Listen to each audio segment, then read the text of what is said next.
கட்சியை கட்டுக்கோப்பாக நடத்தவே புதிய நிர்வாகிகளை டிடிவி தினகரன் நியமித்துள்ளதாக எம்எல்ஏ பழனிசாமி தெரிவித்துள்ளார்.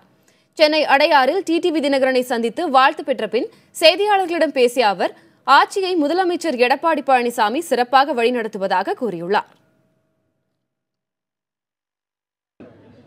பண்ருட்டி சட்டமன்ற உறுப்பினர் அன்பு சகோதரி சத்யா பன்னீர்செல்வம் அவரிடம் நானும் நம்முடைய கழகத்தின் அமைப்புச் செயலாளர் முன்னாள் அமைச்சர் மரியாதைக்குரிய அன்பு சகோதரர் செந்தில் பாலாஜி அவர்களும் தொலைபேசியிலே தொடர்பு கொண்டு பெண்களுக்கு முக்கியத்துவம் கொடுக்க வேண்டும், இந்த இயக்கத்தில் பொறுப்பேற்று பணியாற்ற வேண்டும் என்று நாங்கள் கேட்டுக்கொண்டோம்.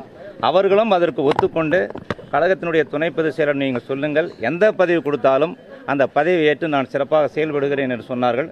அதே போலத்தான் நம்முடைய ஸ்ரீபெரும்புதூர் சட்டமன்ற உறுப்பினர் அவர்களும் தொலைபேசியிலே நாங்கள் இருவரும் பேசினோம்.